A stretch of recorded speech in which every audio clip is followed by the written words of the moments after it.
Things are gonna get crazy!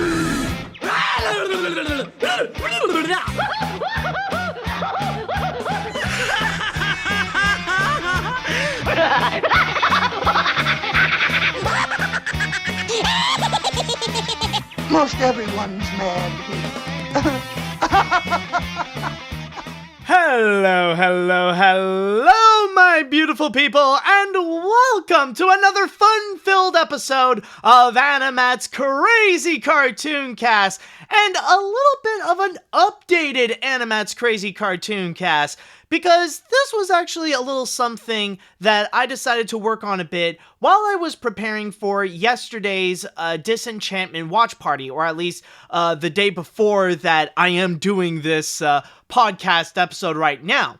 I was pretty much trying to go and set things up in order to go and really get things ready to really spice up the whole watch party, but then I realized, hey, you know what? Like, some of these ideas that I was figuring out, they could actually be pretty cool to go and also use for the podcast. So this is going to be a bit of a new thing that I'm also going to be trying out, and hopefully this will help go and upgrade, at least visually, for AniMat's Crazy Cartoon Cast, because now I have gained the ability to do this.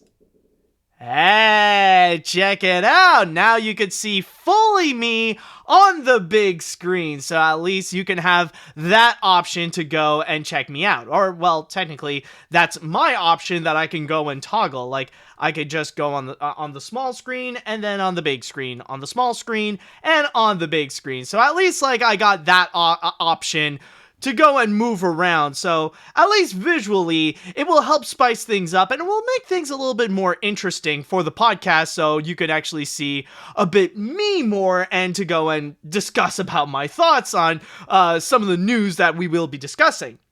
But I know that technically, if you are only listening to this, if you're only hearing this in a podcast service, that technically means nothing to you. But don't worry, there is also another upgrade that I have done in terms of the audio of it. And I don't know if you have already noticed, but I've actually gotten myself a brand new microphone, actually. This is usually a very proud moment if you're like a content creator or a podcaster or a voice actor or anything like that. Like, when you would have a brand new upgraded microphone, it's always fun to like try out and to really set up and make everything ready. In fact, I have already used this before. I've already tried this out in the last episode of AniMat's Crazy Cartoon Cast, but I didn't address it mainly because of the fact that I was a lot more focused on like preparing myself with the whole discussion about the far-right terrorist attack on the Capitol that was fueled by Donald Trump. So you guys understand why I wasn't really focused on talking about my microphone and just like more focused on that. But anyways, before we would go and get things started though, I hate to do this, but unfortunately we do have some very sad news that I would like to go and start off by addressing. That unfortunately this morning it has been reported that prominent Disney animator Dale Bear has sadly passed away. And for those of you who don't know Dale Bear, this guy is actually an animation veteran who has worked in many different studios, but primarily his most well-known works are actually at Disney, where he provided the animation for memorable characters such as Yzma, Alameda Slim from Home on the Range, Ray the Firefly, Owl in the 2011 Winnie the Pooh movie, and many, many more. So it's sad to hear that a hardworking and beloved animator is no longer with us, and may he rest in peace, and I wish his family and friends all the best during this tough time. So I figured I might as well go and start off by mentioning that before we go into the actual podcast. Which, speaking of which, now that we do have that out of the way, it is now time that I shall go and ask the chat wall, are you all ready for today's episode of AniMat's Crazy Cartoon Cast? Let me hear it. Let's see now. Do we have people prepared? Let's see now. Yeah, okay. Yeah, I think I do see some. Yep, that's good. All right, yeah. Oh, this one especially is ready. All right, so with all that said and done, I think it is now time that we can officially go and get this one started. And with our first story, what I have here is not necessarily a trailer, but what I have instead is a preview that's honestly something that everybody is keeping an eye on. Not necessarily anticipating or even liking it, but I know this is something that everybody is paying attention to, and that they are keeping an eye on to see how things would technically go. Now, with that said, though, I just want to clarify that I'm not going to show all of it because this is a long 6-minute preview. So I'm only going to show about like maybe half of it, or maybe just a quarter of it. No, not half. Just like maybe like more than a minute or something like that. But I'm sure this is something that you have already seen.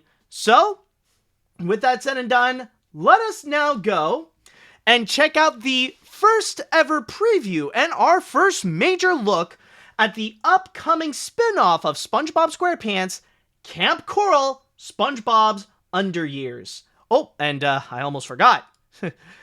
Need to do that as well. You guys need to go and look at what I'm seeing as well. All right, here we go. Now we can go and check this one out. A sneak peek of the Paramount Plus original series, Kamp Koral's SpongeBob's Under Years, starts right now.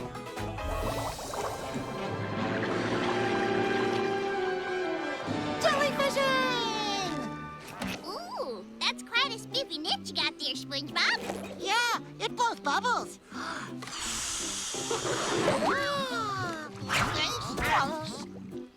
Why, that's about as handy as a hip pocket on a hog. Attention, campers. Today is The first day of jellyfish season! Jellies. so when I blow this whistle, Jellies!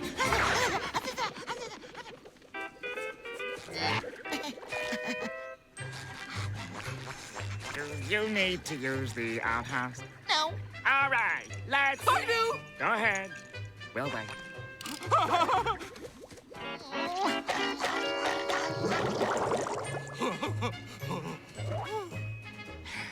Everybody ready? I'm ready!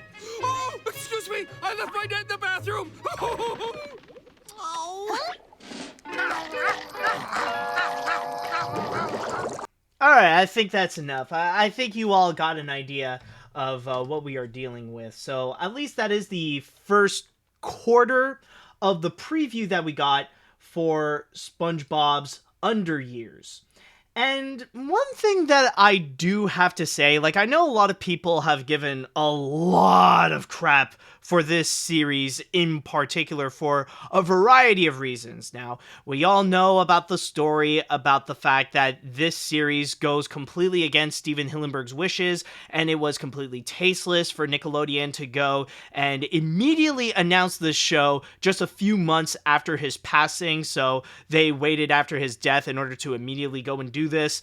And also, there were small snippets of previews in order to announce this preview right over here, and a lot of people really gave crap towards the animation. And I have watched the entire 6-minute video of this, and if I may go and express my opinions on it, I might as well go and start off with the positives.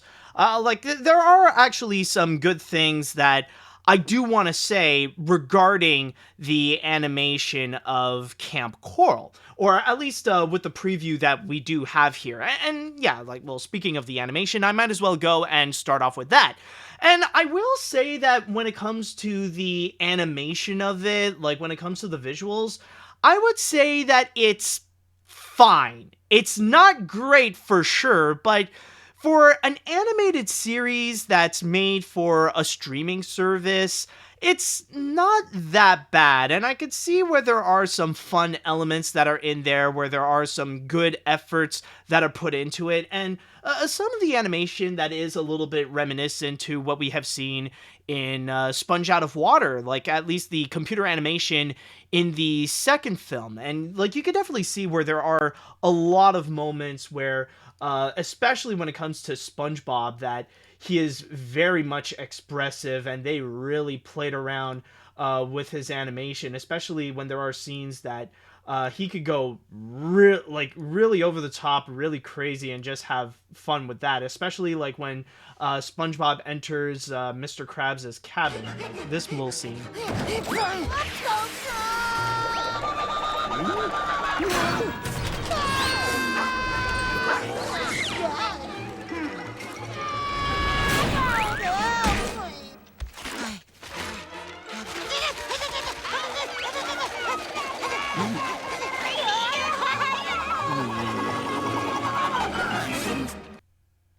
So that's just one example, and like I can understand if some people find that maybe it's a little bit too much, but you know, there is a lot of energy, there is a lot of fun, at least with how the animators use the animation, and it is especially with the main characters, where the animation I do find is actually pretty solid. I do understand like the criticisms that some people do have, especially when it comes to like some of the extra characters that aren't either like SpongeBob, Squidward, Patrick, or Sandy, that they can look awkward, they can look weird, and they can look extremely stiff.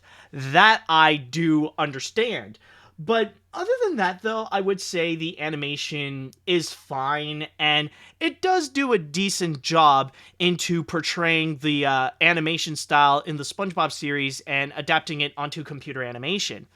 Another positive thing that I would like to talk about is actually regarding the setting that they are doing it, or at least what would technically be a part of the timeline in Kamp Koral, because like seeing this entire preview, it does actually make it a little bit clear of when this actually does take place. Because yes, like from what they are showing, you can technically theorize that there is a reason why this doesn't look necessarily like what we just saw in Sponge on the Run.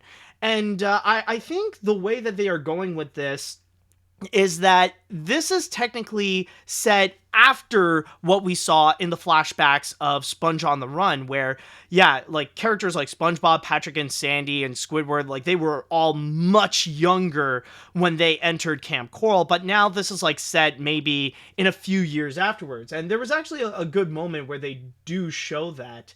It was actually with this little clip here.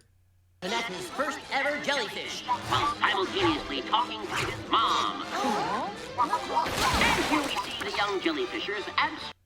Like, we see Mrs. Puff, still like a camp counselor in Kamp Koral, and taking care of the much younger fish that are in the camp. So it's kind of like an upgrade that SpongeBob and the gang went through, where now they are a little bit older, which does explain why the regular cast has also returned instead of having the same kid voices that we had in Kamp Koral. Now, I do completely understand, though, that there are those infamous inconsistencies, technically. Like, you got Sandy, for example, where technically they never met through Kamp Koral. Like, they met in, like, one of the first episodes, and how SpongeBob met Mr. Krabs. And yeah, like, there are those inconsistencies.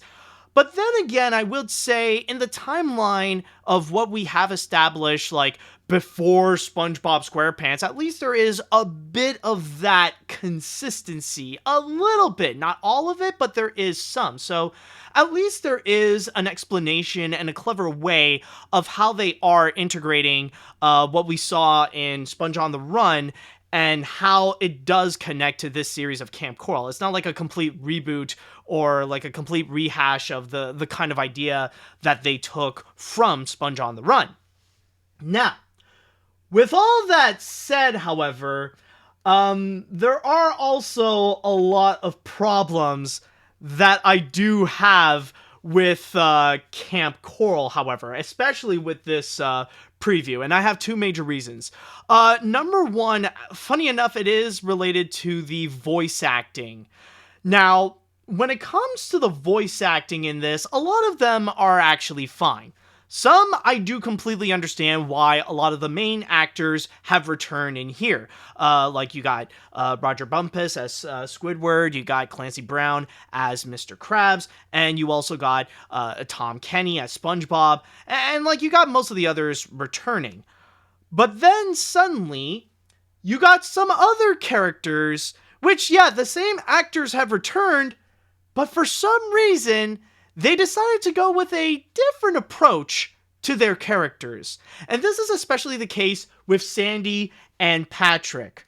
So let me just go back here and just take a moment to listen. Like, okay, let's start off with Sandy. Like, just take a moment to listen to her. Ooh, that's quite a spiffy niche you got there, SpongeBob. Yeah. Why, that's about as handy as a hip pocket on a hog. What did she just say? Like, honestly, yeah, I get that they want to make Sandy younger and they want to try to, like, you know, really youthen her up, but she's at the point where, like, they really put up her pitch to the point that she's almost incomprehensible. Did anyone understand what she just said? It was like that move there was like a pop, it's like, what? I'm sorry, what did you just say, Sandy? Is it something that Nickelodeon would have to censor? I'm not sure. But then there's also another example, like you got freaking Patrick. That's also another one where it just sounds like they're unnecessarily putting up his pitch to make him sound like a kid. The outhouse? No. All right, let's... I do. Go ahead. We'll wait. Like, really, do we need Patrick to have that higher pitch of a voice?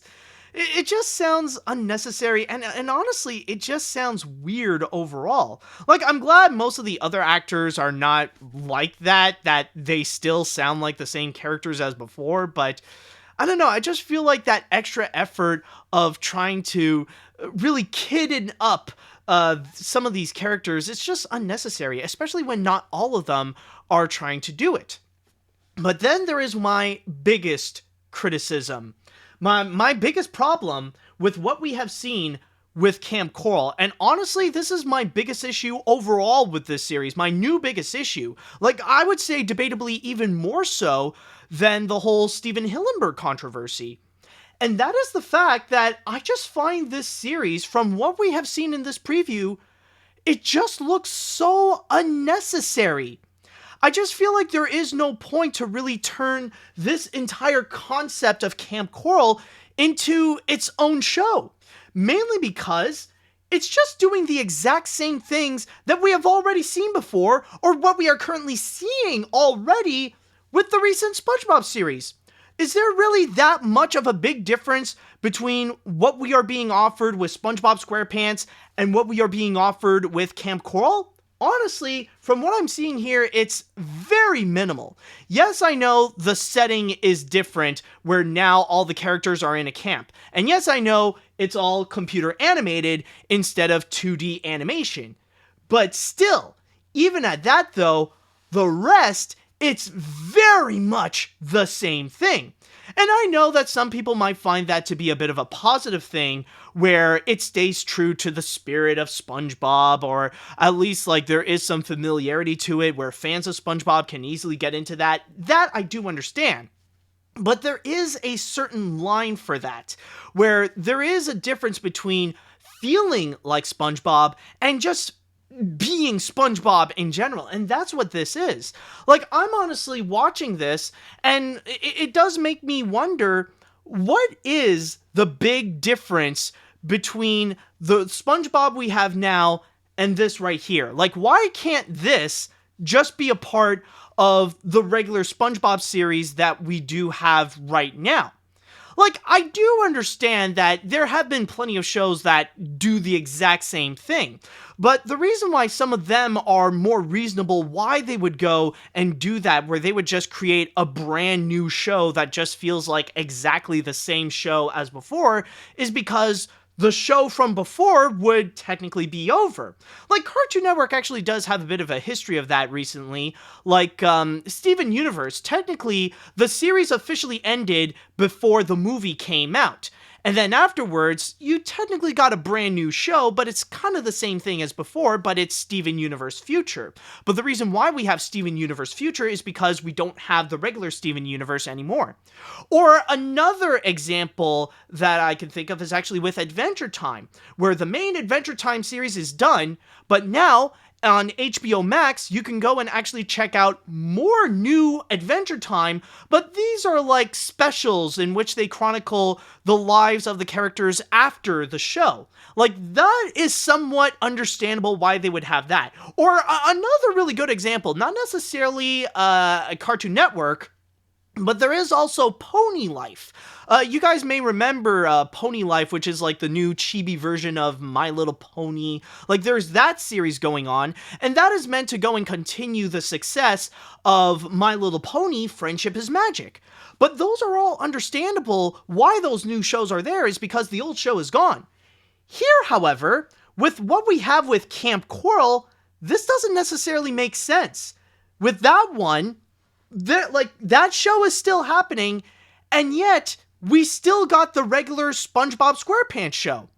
Like, why is it that we can't just have that in the main series where there would be like a whole season that is dedicated to SpongeBob and the gang going camping, or just reminiscing back to their old days of like when they were in camp? Like, why not dedicate like either a whole special or a whole season of it? I don't see why we would need to have this brand new episode of SpongeBob, or this brand new series of SpongeBob. For me, it just somehow does not make any sense, because for the most part, what they are doing here, like in terms of the tone that we do have, this is basically if you take the SpongeBob characters and you put them in Camp Lazlo.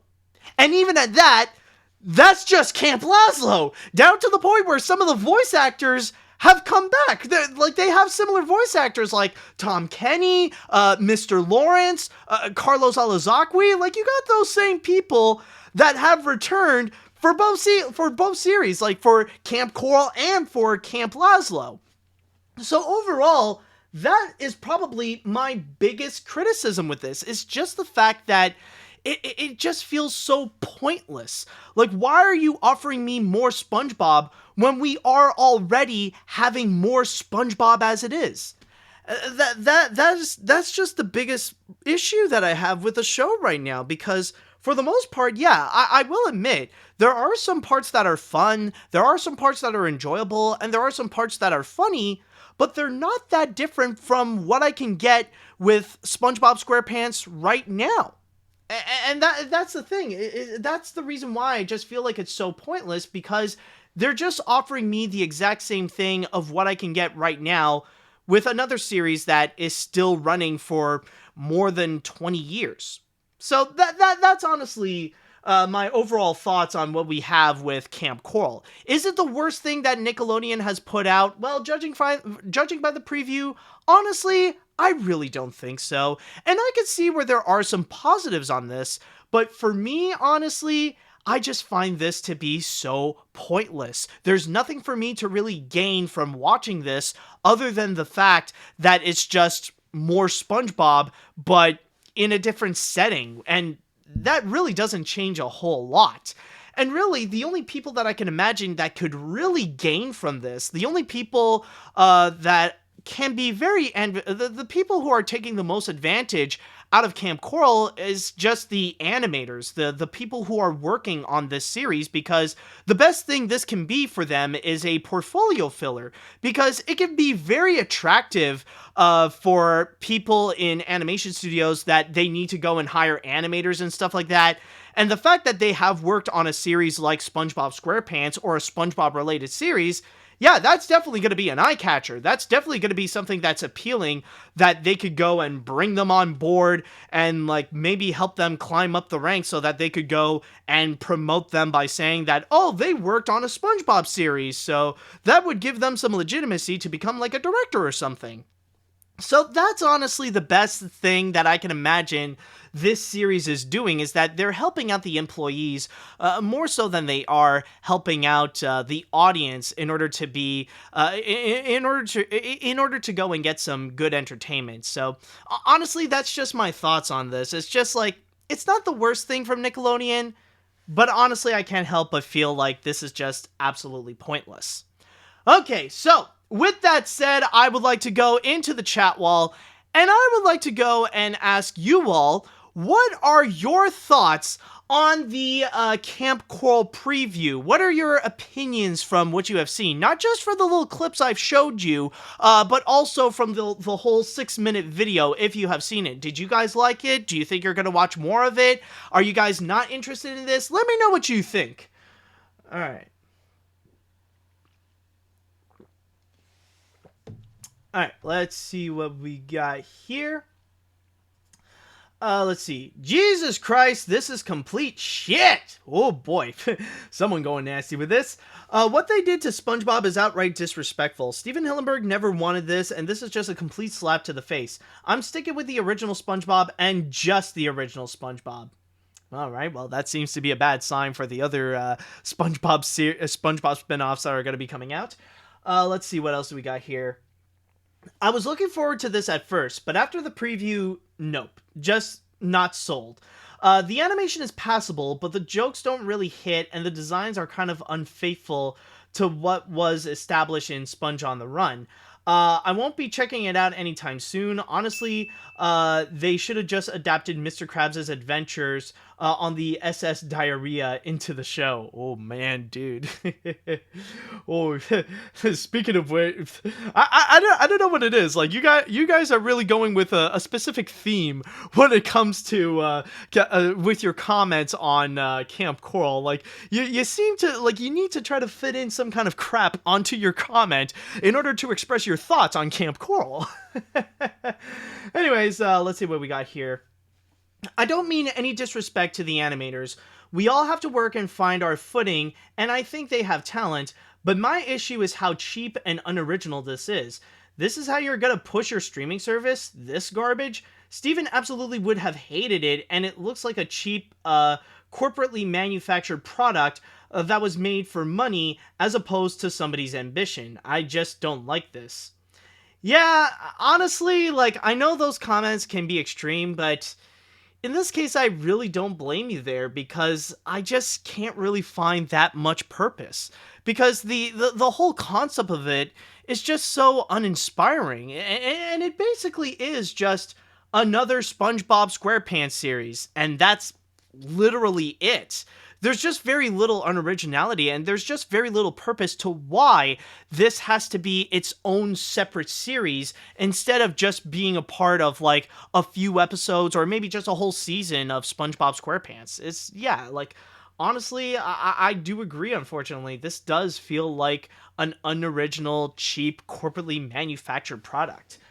And for some people, like, there's no denying that some people could say that that's probably the worst thing your product can actually be, or your project is nothing more but a soulless product. Anyways, what else do we have here? To be honest, when it comes to the animation, it may look cheap, but then again, it is a preview, meaning that it's not fully done. Maybe when it premieres, the animation might be better. I know people might have a problem of what continuity is, but then again, does SpongeBob really care about continuity? Also, how come they can't use kid actors instead of the older ones? You know, honestly, like, when it comes to that question about kid actors and stuff like that, I would usually kind of deflect and I would defend the series.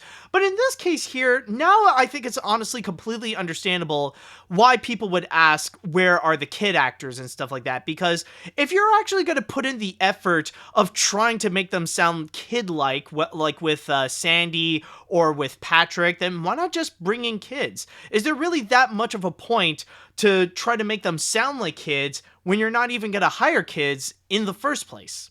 That's just the part that I feel like is absolutely confusing. Let's see, what else do we have here?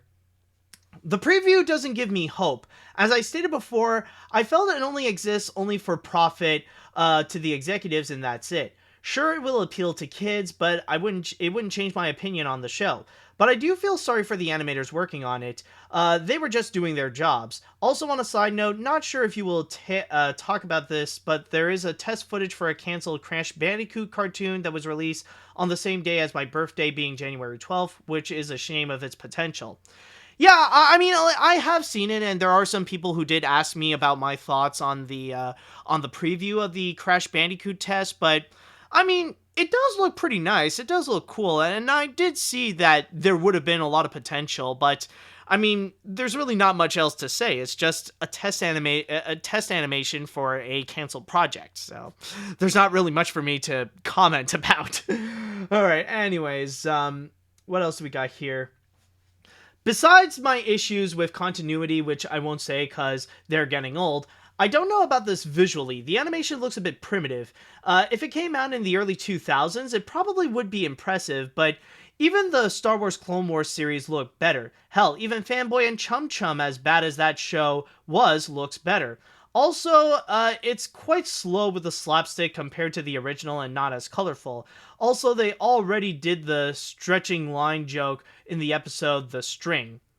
Yeah, honestly, I will say that it is true that there are a lot of things that they have recycled from the original series. And I mean, like, considering that the show has been on for like more than 20 years now, it's not really that surprising that they would end up recycling more of some of the gags that they previously had before. But at least it is kind of reassuring that it's not just me when it comes to some of the gags where they don't land as well. It's like, yeah, it wants to be energetic, it wants to be really fun, it wants to be cartoony, but there's just something about them that they don't necessarily work as well as they do like in the original series or something. There's just like something about the comedy that doesn't land as well as it probably intends to. So at least it is reassuring to know that this is an issue that's not just me. All right, I'll go and read one more comment before we jump into the next story now. Let's see what else we got. I don't think there's much point to this series existing either. It does feel like an effort to cling to SpongeBob because it becomes such a prominent leg for Nickelodeon to stand on. I know that there have been reiterations to keep classic cartoon characters going throughout the decade, but like you said, animators, it feels more like for the benefit of the animators than anyone else. Exactly. At least they're gaining something out of it. At least it gives them experience to work on a SpongeBob series. But really, that's the most that I could think of in terms of like how is this show useful? But other than that, for the audience, there really is just no point. It's just like you can have more SpongeBob. But then again, why would I want more SpongeBob here when I can literally have more SpongeBob in the original series?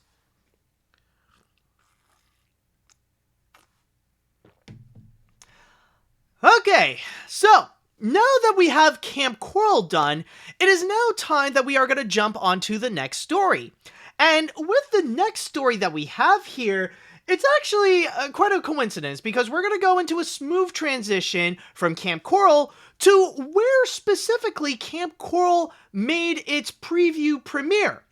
And what I'm going to be talking about is actually regarding the Nickelodeon NFL Wildcard, the game where it would pit out the New Orleans Saints versus the Chicago Bears, fighting it out in a special Nickelodeon-style football game that is geared more towards families and towards kids, so that now the whole family can be encouraged to watch football. But from what I have heard about the game, apparently, it sucked. There's just no way around it. The game was heavily criticized. It was a garbage game.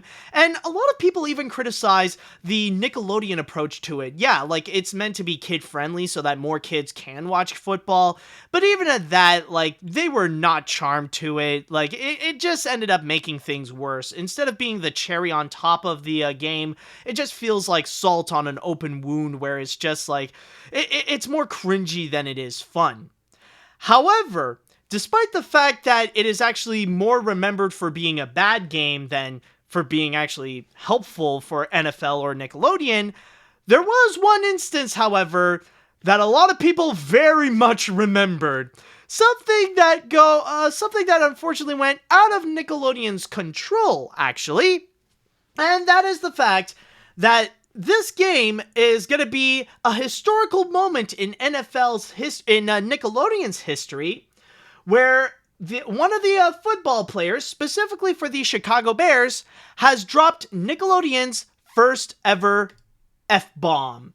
Yes, apparently it actually happened right in the middle of the game, And by the way, just one additional thing that I would... Whoops, wait a minute. Almost forgot. Just need to show you all what I'm actually talking about. Yes. So basically... the big thing with all this is that, as I said before, it was a pretty crappy game, and the New Orleans Saints actually won by a whole lot, 29-9 to be specific. So yeah, it was very bad for the Chicago Bears. In fact, even this comment from my source here on Huffington Post even mentioned that a lot of the reasons why the Bears were just so god-awful in this, it was actually because of their defense. They were just really bad. But apparently in the middle of the game, there was something very memorable that occurred for both sports fans and for non-sports fans, where one of the football players, specifically Cordarrelle Patterson, actually dropped an F-bomb while the referee was talking. I think he was giving out a penalty or something, but there was just no denying that he dropped an F-bomb, and it went beyond Nickelodeon's control, because you got to keep in mind everything was live. Everything was presented raw, uncut, and everything. So they didn't really have the time to go and edit stuff out like swearing. And if you want proof of this, I actually do have a clip right here. It's like all over the internet, but here's one good example. Coming from TPS, the YouTube channel TPS, in a 7-second or a 6-second video called "Bears Player Drops Cleanest F-Bomb on Nickelodeon During Bears Saints Game." So let's just have a quick listen to this. Hold on. Conduct. That was money. For running out of bounds on his own. All right. Like, you heard that, right? Like, hold on, let me just play that again. That was clean right there. Like, that is crystal clear and out loud. Like, there is no denying that Patterson has stated "da fuck" on Nickelodeon. And keep in mind, like, this is, like, really the big thing why this is so controversial and why this was heavily talked about is because this is on Nickelodeon. This is technically a football game that's supposed to be geared towards kids. And from there, like, you would see, like, on Twitter, people just going crazy with the reaction. Like, you got people saying, like, the Nickelodeon audience when Cordarrelle Patterson dropped the F-bomb. Or, yeah, like, they're, like some people are already doing memes out of it. Like you got some people that are just shocked, or like, here's another one. Nickelodeon executives when Cordarrelle dropped the yeah, pretty much like going full on Drake. So that's just another example. So you could see how there are just so many different examples, so many different reactions towards that F-bomb on Nickelodeon. And I guess the best way to describe the whole situation is just, welcome to football, everybody, and especially to Nickelodeon, welcome to football, because if you're going to be showing a football game, an NFL football game, then this is pretty much what you're going to get. I mean, yeah, you could go and decorate your whole thing like towards Nickelodeon and stuff like that, try to make it more kid-friendly and stuff. But when it comes to the players, they're not gonna like remember that. They're not gonna care about the fact of who is watching. Like, they're just focused on one thing and one thing only, and that is the game. So they're just gonna be focusing on the game, and they're going to completely forget about, like, the whole setting, or they're going to forget about, like, who's watching, or if there are going to be kids watching. So that's why you do end up with Cordarrelle Patterson, where he would just blast out the F-bomb like it's no one's business. And I just find it actually pretty hilarious of the fact that it came out so clean. And honestly, one thing that really does make me, the one thing that I feel absolutely impressed with is the fact that, like, it is so clean. It's like, how is it that this audio is just so clear? There's no way that, like, the football players themselves have a microphone, or at least have a microphone that would also connect to television. So it's kind of weird that suddenly we would actually hear them, like we would just suddenly hear this. Is that really because like, is it because Cordarrelle Patterson just ended up becoming like, he was that close to the referee? I don't know. There's just something about it that it just amazed me. It's either the microphones work way too well, or it's just because like there's something with or maybe it's just Cordarrelle that's just too close to a different microphone that's outside, that's like too close to Nickelodeon's proximity when they're trying to film stuff. Like there is a lot of possibilities, but then again, like I think it's pretty obvious as to why this is just so controversial. It is because he, like, not only did Cordarrelle Patterson swore, but he swore during a program that is supposed to be aimed specifically towards kids. Because the whole Nickelodeon NFL wildcard game, the whole point of that is to go and encourage kids to go and watch more football. Because I've already talked about this before in the podcast, but you guys know how damaging this pandemic has been towards sports games, including football and stuff like that. So they would try, so like at this point, the NFL wants to try many different ways in order to bring audiences to go and watch more football, to bring back that old habit, along with attracting new audience members, like whether it be with kids, whether it be with seniors, or anything like that. So that's why they would bring in Nickelodeon in order to bring in more kids to watch football, because even in regular football games, you get kids watching it all the time.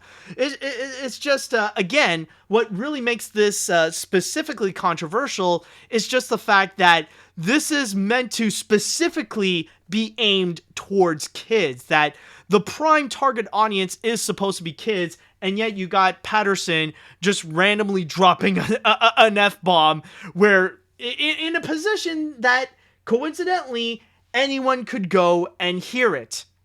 So from there, there are a lot of kids that would commonly watch football. Like, it's been a tradition that's been going on for decades. I don't know if I would say centuries. I don't know if the NFL is that old yet, where we can say centuries, but at least for many decades. Like, of course, we get kids watching football all the time. And of course, like, this is not necessarily the first time where in an NFL game where someone would be caught dropping an F-bomb. Like, if you do watch sports games, not just football, but like other sports games like hockey or anything like that in general, like sometimes you would actually see the coaches, they would walk around, and whenever they're trying to talk to their players, sometimes what they would do is that they would have their clipboard and they would put it over their mouths.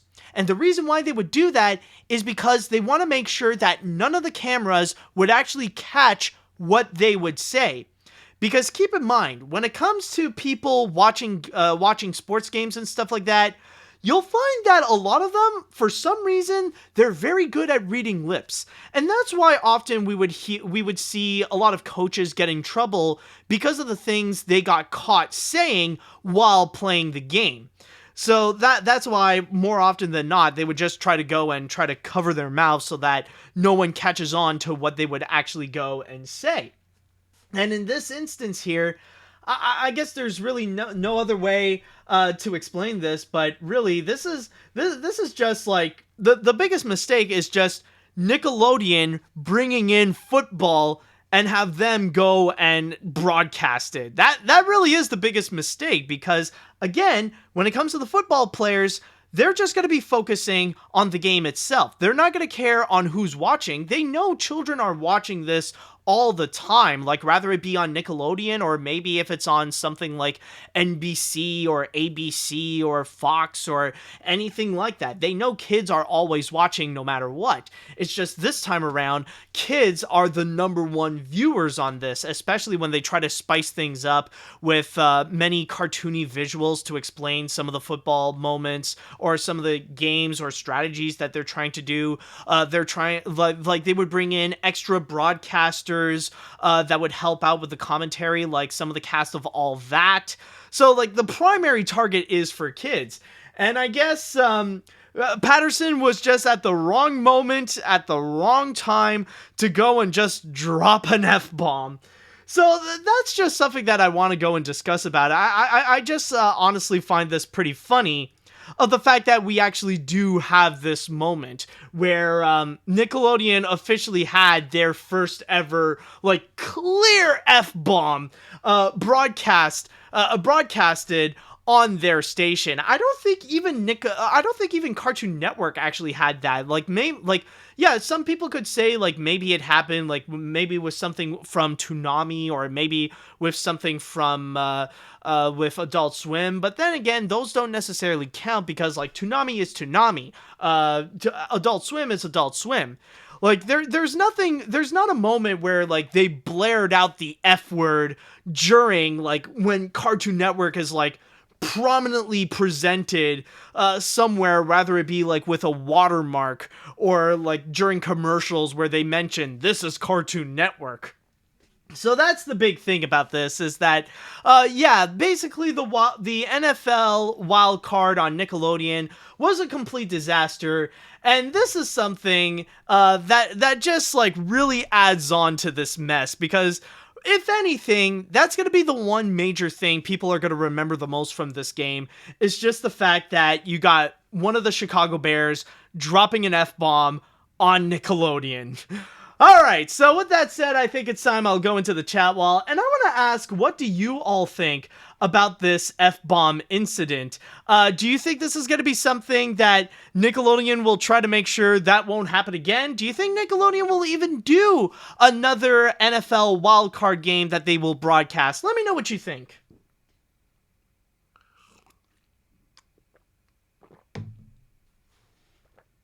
Alright, let's see now. Somebody's getting fired? I'm guessing that this incident will probably change how Nickelodeon will broadcast football afterwards, since they might be pre-recorded so they have time to censor the word, and this is especially funny since Nick's SpongeBob does have an episode about swearing. This just reminds me of when they aired the uncensored Sausage Party trailer on a showing of Finding Dory. Yeah, well, okay, well, first of all, I just want to say, no. Honestly, I don't think that Cordarrelle Patterson is going to be fired from this. Like, this is not necessarily his fault. Again, the football players are just focusing on the game, and that's it. He didn't know that he didn't know that, like, he was actually heard when he was playing the game. So really, it's not necessarily his fault. I don't think he's going to be fired for this. Honestly, I think it's just going to be Nickelodeon that are going to be freaking out, and, like, they want to try to handle the mess. But one thing that will be guaranteed, though, is that for the next time, if they ever do this again, they're going to be a lot more careful. They're going to try to make sure that stuff like this does not happen again. All right, let's see. Oh, and speaking of which, you do mention about the SpongeBob episode where SpongeBob and Patrick would constantly swear. I believe that's the episode Sailor Mouth. I do remember that one. That episode was just fantastic, and that's one of the big things. Like, that's probably the most common meme that people would go and make. That they would make so many different jokes related to that episode in order to make their commentaries on what's going on right here. Like, already, I'm even seeing in the chat wall, like, people are already making jokes that Patterson said number 11. So yeah, like, of course that's probably the first thing that people would think of with this controversy. And I mean, I don't blame them, because it's kind of like a perfect golden opportunity to make that kind of joke. All right, let's see now. It's bonkers that someone let number 11 slip out on Nickelodeon uncensored. See what I mean? But I mean, it's not the worst word said on Nickelodeon. No joke. In the 2019 Kids' Choice Award, they have Migos perform a few of his songs, who went on to clearly rap the N-word in front of several kids. So in short, Patterson's little mishap, it could have been worse. Yeah. You could be right.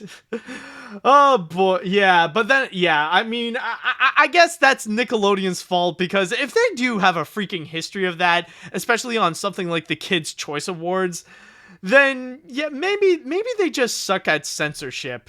Maybe, or at least, like, proper censorship when it's absolutely needed, because otherwise kids would be exposed to some pretty questionable things, such as what happened at the Kids' Choice Awards, or with what happened during the NFL wildcard game. But then again, it is still worrisome if kids would still be watching the Kids' Choice Awards, so I just want to lay it out there. Alright, let's see, what else do we have here? Oh god, this dude said fuck on Nickelodeon. That's hilarious. The game was live, so Nickelodeon couldn't censor stuff, and the players probably forgot that the game is aired towards children, and was more focused on the actual game. I guess this proves that Nickelodeon should never do live sports again. Yeah, or maybe just like kid-oriented channels shouldn't necessarily be the ones to go and present sports games, because like I said before, even the presentation of adding that Nickelodeon touch to the game, like, it just really made things worse. And I mean, yeah, sure, like, it is live, so it is beyond, it was beyond Nickelodeon's control.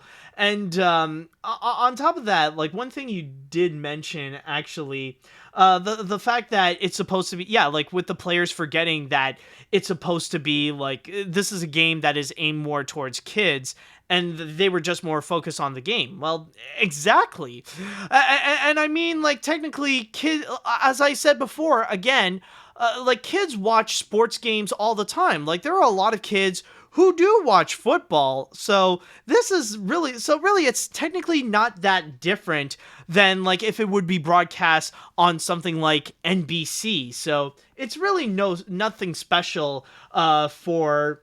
like, it's really nothing special for either, like, the New Orleans Saints or the Chicago Bears. For them, like, yeah, they just got some extra Nickelodeon stuff along with this game. That's the major difference. Let's see, what do we got here? Or what is here, I'll go with this one. The news of Nickelodeon's first F-bomb is hilarious and more interesting than Kamp Koral. True, I wish the Nick I wish the Nick characters like SpongeBob or Lincoln say it in the game than the real humans, since it will be more funny and shocking, but this is still unexpected.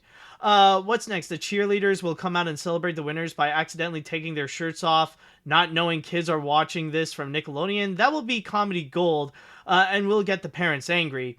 Well, here's the question. Why would the cheerleaders do that, though?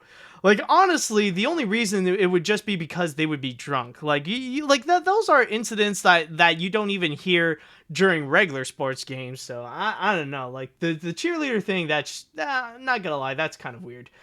Anyways, what else do we have here? Oh, I've been watching a series on Netflix called The History of Swear Words starring Nicolas Cage. It goes into details about how theoretically dropping F-bombs is therapeutic during stressful situations, which I'm like, okay, I'm no expert, but if you say so. I'm no major censor advocate myself, but I don't go around swearing like a sailor. And like I said before, I'm a firm believer that kids are the first who need to know that there is a time and place for everything. Well, yeah, exactly.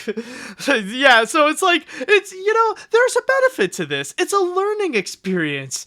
You know, like, maybe this is the time where kids learn what does the fuck mean. So at least they'll understand, you know, maybe it is the perfect place to drop an F-bomb, you know, so that kids can understand. They can learn at an early age what that means, what they could understand from that. All right, let's see, what else we got here. Regarding this situation, you could say as a gag that the broadcast announcer is now getting told by SpongeBob and Patrick to Mr. Krabs to have a punishment. Plus, WTF should also now mean clearly what the fridge in the dictionary. Oh, if only, man. If only. Let's see, what else? I'll go and read one more comment before we jump into the next one. I hate to be the parent to have to tell kids not to say bad word number 11. Whatever happened to the 5-second broadcast delay to prevent this? If only to place a dolphin sound effect in his place. Will Patterson have to face a penalty? Because in the words of Mr. Krabs' mother, if you're going to talk like a sailor, then you're going to have to work like sailors. But again, I mean, like, That's the thing. Really, the biggest mistake here, I'm not blaming Patterson for his swearing. I'm not really blaming the NFL for letting this happen. Really, it's just, the biggest mistake here is just Nickelodeon decided to go and broadcast a football game. And on football games, anything goes, including an F-bomb.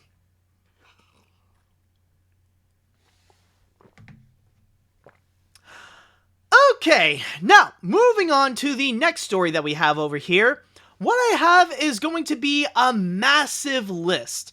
Because if you guys have probably heard, one of the biggest entertainment news that did occur this week is the fact that Netflix has announced a massive list of movies and programming that they are going to air throughout the year 2021. And this is actually filled with a whole bunch of major celebrities ranging from Halle Berry, Lin-Manuel Miranda, Dwayne "The Rock" Johnson, and Ryan Reynolds, and many, many more, where they are all going to be involved with a new project that's going to be coming out on Netflix. And on top of that, they have even mentioned that throughout 2021, Netflix has so much content that they are able to go and release one new programming once a week. But don't worry though, I'm not going to be talking about all of it. Instead, I'm just going to be focusing on the animation lineup. In fact, I actually do have a very handy list that is coming from Animation Magazine, where they did chronicle all the latest animated stuff that's going to be coming out towards Netflix. Specifically, the ones that will be animated shorts and even some animated features. And I'm going to go one by one and quickly give out my thoughts on each. So, with that said, let's go and start things off with something that I have previously talked about before in the podcast, Arlo the Alligator Boy. And it states here, upon learning that he is from New York City, a wide-eyed boy who is half human and half alligator decides to leave his sheltered life in the swamp and search for his long-lost father. The animated musical movie Arlo the Alligator Boy will launch Arlo's journey as he meets a group of misfits who quickly become his new family. Once Arlo's adventure lands him in New York City, the series, I Heart Arlo, will kick off as he and his newfound crew set up shop in an abandoned seaside neighborhood and help bring it back to life. So that is Arlo the Alligator Boy, and of course, does feature a bunch of recognizable names. These include, you got like Michael J. Woodward as Arlo, you got Annie Potts playing Edme, Michael Flea Balzari of the Red Hot Chili Peppers playing Ruff, Jennifer Coolidge as Stucky, and many, many more. Alright, so with that said, let's go and jump on to our next one, which is going to be an animated short, which is called A Winter's Tale from Shaun the Sheep. Yes, the same Shaun the Sheep from Armin's beloved projects, such as the Shaun the Sheep series, Shaun the Sheep movie, and Shaun the Sheep Farmageddon. It says here, in this 30-minute special from Armin, the world's favorite sheep stars in his very own Winter's Tale. Shaun's seasonal excitement turns into dismay when a farmhouse raid to get bigger stockings from the flock inadvertently lead to Timmy going missing. Can Shaun get Timmy back before he becomes someone else's present? Prepare for a fantastic adventure as everyone learns the true value of Christmas. Netflix will stream A Winter's Tale from Shaun the Sheep in the US, Latin America, Spain, CIS, and Greece later next year. BBC will premiere the film in the UK. So that is the Shaun the Sheep project. It's not going to be a new movie, but it will be a holiday special. Alright, next up we got another new animated film coming up, which is going to be called Back to the Outback, and there's a lot of descriptions that we do have here. Oh boy, this is going to be a mouthful, so prepare for this one.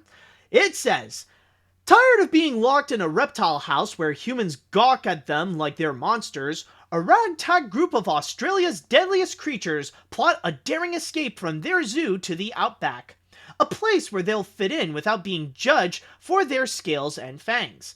Leading the group is Maddie, voiced by Isla Fisher, a poisonous snake with a heart of gold, who bands together with a self-assured thorny red devil lizard, Zoe, voiced by Miranda Tapsell, a lovelorn hairy spider, Frank, voiced by Guy Pearce, and a sensitive scorpion, Nigel, voiced by Angus Imrie? Angus Imrie, yes, okay. But when their nemesis, Pretty Boy, voiced by Tim Mitchin, a cute but obnoxious koala, unexpectedly joins their escape, Maddie and the gang have no choice but to take him with them. So begins a hair-raising and hilarious road trip across Australia as they are pursued by a zookeeper, Chaz, voiced by Eric Bana, and his adventure-seeking Mini-Me, voiced by Diesel Kashla Toraka. Also featuring the voices of Rachel House, Keith Urban, Celeste Barber, Wayne Knight, Lachlan Power, and Jackie Weaver. Back in the Outback is an animated adventure that proves that just because something is different doesn't mean it isn't beautiful. And I will say that, honestly, looking at what they got with Back in the Outback, for me, my first impression so far is just, I don't know, it just sounds like an Australian version of Madagascar, and kind of like the poor man version, or at least like just a watered down version of what we would have gotten with that DreamWorks animation film, the like that movie that they wanted to make that was set in the Outback, but now we're just going to end up with this that's going to be coming out on Netflix, and I don't know, it just seems like your typical cutesy animated kids film themed to Australia and like turning poisonous venomous animals into like these cute little colorful creatures. So I don't know, it's just maybe I'll have to wait and see, but I don't really have much high hopes on this one. Alright, anyways, let's go and move on to something that is highly anticipated, actually, which is Maya and the Three, a new limited animated series brought to us by Jorge Gutierrez, in which he has created, written, and directed this entire series, in which it says, set in a... Oh, hold on a sec. Yes, right here. Set in a mythical Mesoamerican-inspired world, a warrior princess embarks on a quest to recruit 3 legendary fighters to help save the world of men and gods. And I think it's safe to say that if you guys are in the animation community, then of course you definitely know Jorge Gutierrez, prominent artist and also the creator of The Book of Life and El Tigre.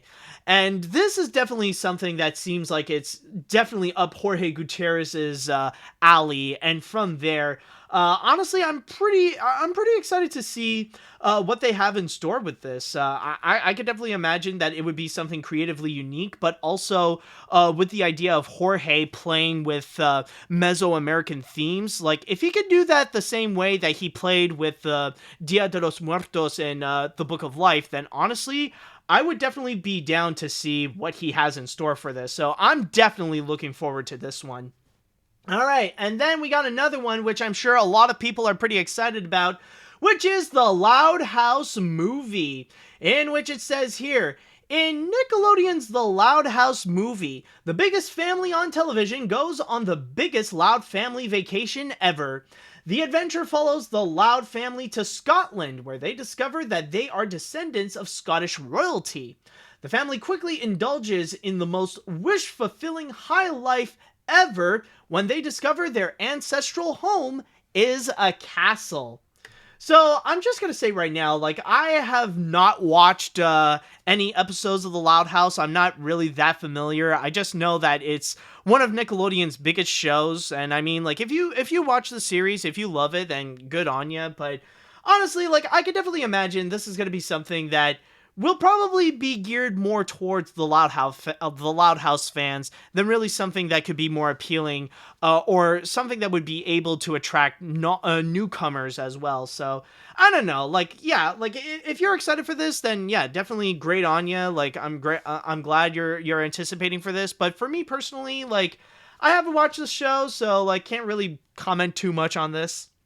But then we have our next movie coming up, which is probably the most surprising addition, because believe it or not, now joining the Netflix family is going to be Sony Pictures Animation, in which their upcoming animated feature Wish Dragon will now be a part of this. Yes, it is stated here, in Sony Pictures Animation's Wish Dragon, Din, a working-class college student with big dreams but small means, and Long, a cynical but all-powerful dragon capable of granting wishes, set off on a hilarious adventure through modern-day Shanghai in pursuit of Din's long-lost childhood friend, Lena. Their journey forces them to answer some of life's biggest questions, because when you can wish for anything, you have to decide what really matters. And honestly, I guess this is pretty much a symbol that what Netflix has done with Over the Moon was pretty much a massive hit. Like, yeah, I know a lot of people have stated that technically in China it wasn't all that successful, but on Netflix, it was actually a major movie. Like, a lot of people went to go and watch it, and it even made it to the top 10 among several countries even. So it wouldn't necessarily surprise me that Netflix would want to go and try to capitalize on the success of Over the Moon. So that's probably the biggest reason why they would go and buy out Wish Dragon from Sony Pictures Animation to have that premiere onto their platform. And who knows, maybe this could also be a major testing ground for Sony Pictures Animation to see if maybe they can go and live without theaters, where, like, considering, let's be honest, we have to go and face reality that when it comes to the pandemic, things are not really looking great. I mean, yeah, sure, we can see a light at the end of the tunnel thanks to the vaccines finally coming out, but the distribution of the vaccines have now become a bit more problematic, where they are slower than they debatably should be. Not to mention that the numbers are on the massive rise, where there have been more cases and unfortunately more deaths than ever. Then it pretty much leaves Sony Pictures Animation, leaving them no choice but to try different means than just waiting to go and release their movies in theaters, which is a big reason why they have yet to even release Connected. And maybe if things go very well with Wish Dragon, then maybe we could end up seeing more of their movies be released onto Netflix. And they got a whole bunch that's currently waiting right now. They got stuff like Peter Rabbit 2, Connected, Vivo, and Hotel Transylvania 4. It would not surprise me whatsoever if Sony would decide to go into that route and sell all their animated films of 2021 and put them onto Netflix. So I'm just giving out a little bit of a warning. So I just find that to actually be very interesting, that Sony would decide to go and put Wish Dragon onto Netflix. Alright, anyways, with that said, let's go and move on to our next project, which is another Aardman short called Robin Robin, in which it states here, a stop-motion holiday musical special from Aardman. When her egg fortuitously rolls into a rubbish dump, Robin is raised by a loving family of mice. As she grows up, her differences become more apparent. Robin sets off on a heist to end all heists to prove to her family that she can be a really good mouse, but ends up discovering who she really is.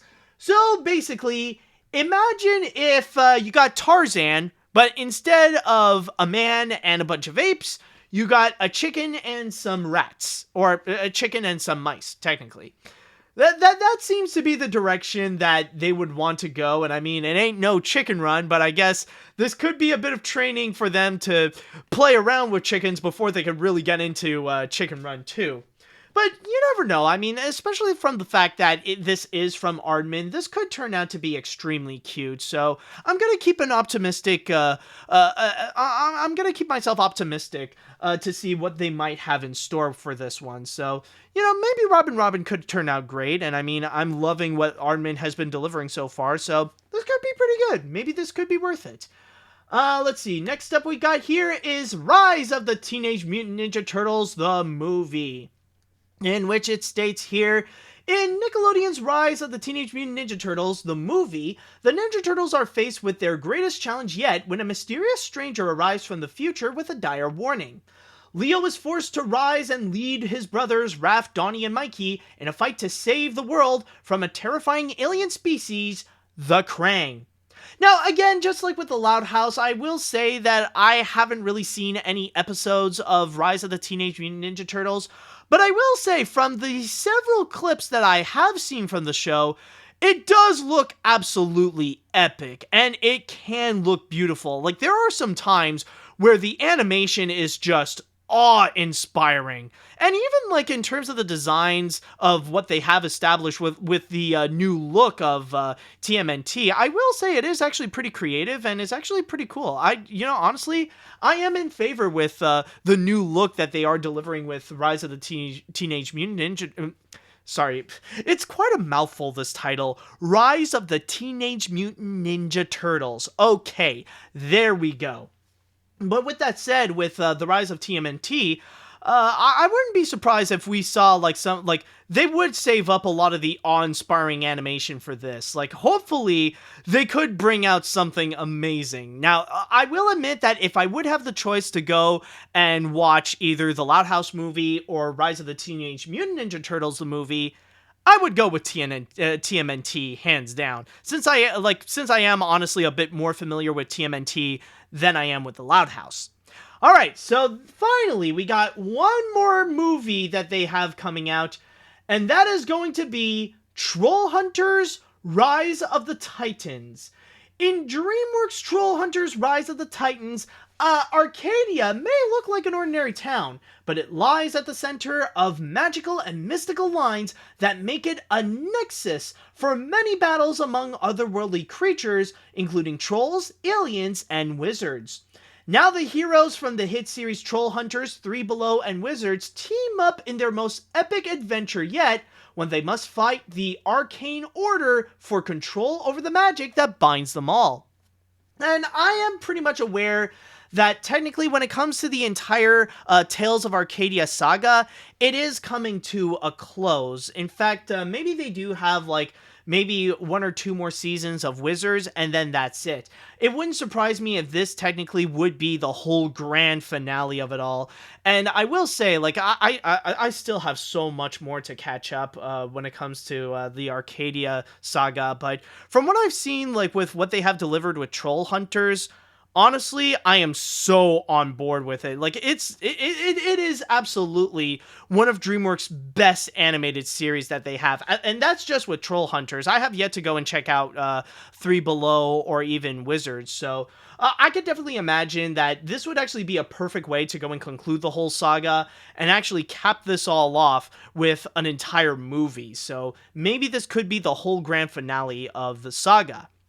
Alright, and I think with that said, that should cover all the animated lineups that they have so far for 2021, and there are some things that I'm more optimistic about, and there are some things that I would say are just but there is, admittedly, there is nothing really that, it kind of irks me, or that I'm, honestly turned off by. So, from there, if I would go and pick, what would be my most anticipated animated stuff that's going to be coming out on Netflix, honestly, I would probably have to go with A Winter's Tale from Shaun the Sheep for sure, because I've been loving a lot of the Shaun the Sheep stuff. Definitely Maya and the Three, hands down. Definitely excited to see what Jorge Gutierrez has in store for this one. I would also go maybe Robin, considering it is from Aardman, so maybe I would go and include that. And if I can catch up with the Tales of Arcadia saga, then definitely Troll Hunters, Rise of the Titans, and maybe Rise of the Teenage Mutant Ninja Turtles, the movie. If reports say that it can be welcoming to newcomers as well. So that pretty much covers my entire thoughts on the whole 2021 animation lineup that Netflix has in store. So hopefully you guys do remember the list that I have here. I mean, worst case scenario, you can go and check it out, especially in this article on Animation Magazine, to go and look at it yourself to determine which ones are you excited for and which ones are you might not. But with that said, let us now go into the chat wall, and I want to ask you all, what do you think about Netflix's new lineup? Are there some projects that you're excited about? Are there some that you're not really excited about? Let me know what you all think about this. Okay. What do we got here? Let's see now. My reaction to these animated movies and shows. Arlo the Alligator looks pretty interesting. A Winter's Tale from Shaun the Sheep. Do we need more of this? Honestly, yes. Back at the Outback. Generic crap. Maya and the Three. This is going to be epic like Raya and the Last Dragon. Wish Dragon. Feels like it's going to be a ripoff of Aladdin. Robin. Okay. Rise of the Teenage Mutant Ninja Turtles movie. I never watched the show, but it looks pretty cool. And Troll Hunters, never a fan of it, but I'll take it, and that's it. Okay, major summary right there. Let's go and jump on the next one. Oh, actually, this is interesting. Let's see. So far, the only ones on this list that interest me are Maya and the Three, Robin, and the TMNT movie. Maya because, well, it's from Jorge Gutierrez. Robin because anything Aardman is great, and the TMNT movie because hot damn, that animation is so great. As for the rest is either pretty meh or I have never seen the shows related to that movie. Okay, fair enough. Of all these films, Wish Dragon sounds fun. Robin sounds nice. Back to the Outback sounds like a cheap Madagascar ripoff. And the new Teenage Mutant Ninja Turtles film sounds like a rad time. But oddly enough, it's the Loud House movie that catches my eye the most. I was a big Loud House fan back in its heyday, or at least way back before the Chris Savino stuff, so maybe it'll be enough to get me back into the series. But why is Sony pushing Wish Dragon to Netflix? Then why not put Connected as well?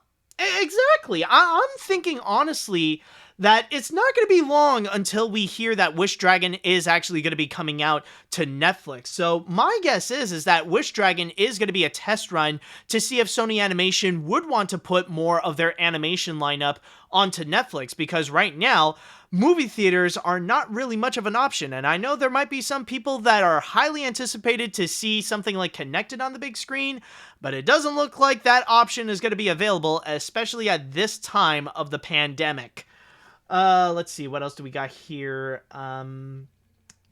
I am very excited to see what they will have to offer. For me, what I am most excited for is the Loud House movie, The Rise of the Teenage Mutant Ninja Turtles, because of how they are including Krang, and I look forward to Mr. Enter being triggered and Troll Hunters Rise of the Titans, because I am a huge fan of the Tales of Arcadia series, and have seen all 3 series and cannot wait to see how this entire story ends. Okay, so fans of Tales of Arcadia do exist. I'm just wondering, because in the previous times that I do talk about it in this show, like, a lot of people are like, I have never heard of this before. Okay, so they do exist.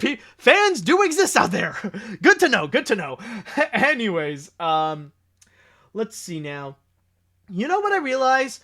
What is it with Nickelodeon? Like, literally, why is everyone really giving a lot of hate to all they are giving? Kamp Koral, backstab to the creators. NFL, boring but funny F-drop. Loud House movie, not interesting in the series. What's with everybody being so mean to them?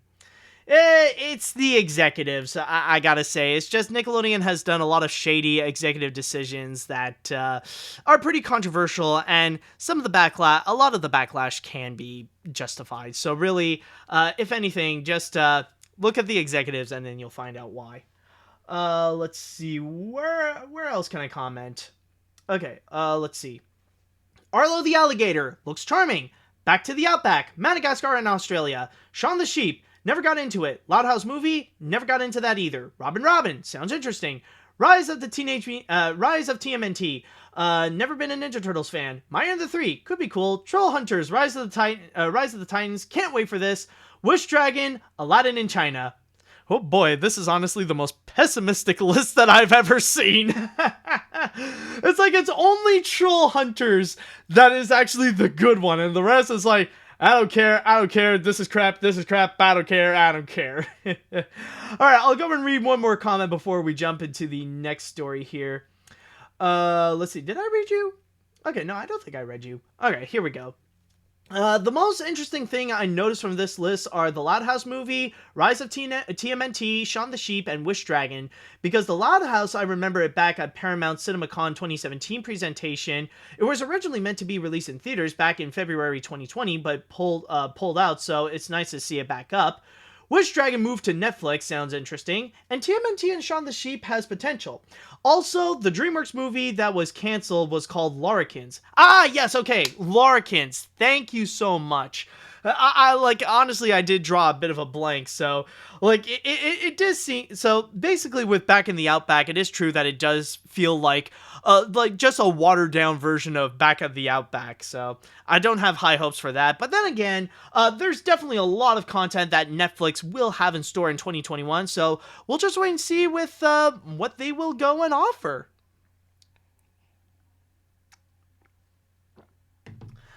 Alright, so, moving on to our next story, we're going to be diving into a bit of controversy. And this is actually a bit of weird controversy as well. Now, I don't know what led to people to go and create this major backlash. I don't know what is it that fueled people to really get heated up about this subject. Maybe it's because they were desperate to find a distraction from last week's far-right terrorist attacks that were fueled by Trump, and of course also the news that Trump got impeached a second time. So maybe they just want to try to find a way to avoid the politics and be angry about something completely different. But honestly, when it comes to this kind of backlash, the only thing that I can ask is just, are we really doing this again? And what I'm talking about is Disney's animated short, Inner Workings. Yes, this girl managed to find herself into controversy once again. And to summarize what this is going on, let me just read you the title of this Daily Mail article in which it states, Disney is accused of pushing unrealistic beauty standards on children after fans spot character with an enormous bottom, stick-thin arms, and a waist barely bigger than her neck in the short film Inner Workings. So you guys may remember the animated short Inner Workings, which is the story of a man. He's just not happy with his dull life in the office and stuff like that.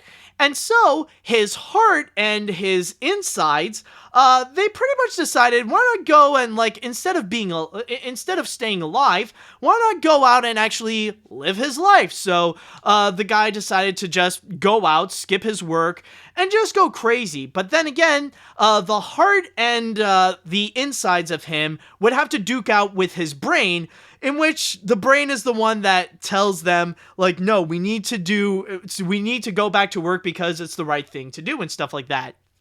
So from there, it's pretty much a cute little animated short with some very experimental animation in which they would go and talk about the importance to go out and to live life. You don't have to go and just maintain like a dull routine for the rest of your life. Like, go out there and just have fun. Like, the importance about making yourself happy, the importance of spicing up your life, and just, you know, just go out, go wild. Like sometimes you gotta follow your heart more so than just follow what your brain tells you to do of like what is right and to keep things in order and stuff like that. But even back in 2016, when that short premiered just before Moana, like, this is not the first time that we have heard about this controversy, where a lot of people were really fixated on this one particular character named Kate. And this is a girl where she would work near the beach side where she would sell sunglasses. And with this character in particular, the main character does develop a little bit of a crush on her. Like, you know, he has a little bit of a fancy for this girl. But the one thing that people cannot help but notice is the fact that this girl has a dump truck literally the size of a dump truck. This butt here, like, holy crap.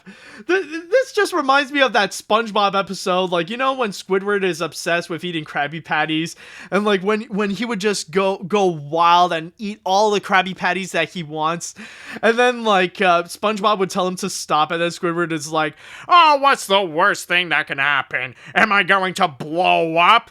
No, worse. It'll go right to your thighs. My thighs? And then you blow up.